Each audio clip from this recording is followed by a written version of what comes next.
The P2563-22 error code in Fiat vehicles is common for diesel engines, especially the 1.3-liter one. The problem is connected with the boost control position sensor, since the turbocharger has variable geometry and there is a flap that needs to move flawlessly when the engine goes over certain RPMs. So there are two most common culprits of this problem. The flap itself may get stuck, and this will lead to a pretty expensive repair with a certain part of your turbocharger requiring replacement. And also the actuator that moves this flap may get faulty, which is not a cheap part either. Anyway, first things first, you should locate this actuator and also the boost control position sensor and carefully check all the wires and pipes that are connected to it. If you see anything suspicious, this may be the culprit of the problem. But unfortunately, Fiat turbochargers tend to fail in terms of the flap that switches between two modes of the turbocharger's work. To fix this, you will need to take the turbocharger off and investigate the level of damage.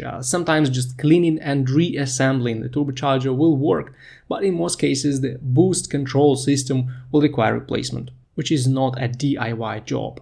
Also, depending on the generation of the turbocharger, you may have a vacuum pipe attached to this variable geometry actuator on the top of the turbocharger. It's a good idea to check this pipe carefully, since any leak of air in this pipe will immediately lead to P2563 code and the car may lose power significantly. The problem is very often with the sensor itself, and it's much cheaper to replace it than to disassemble the entire turbocharger.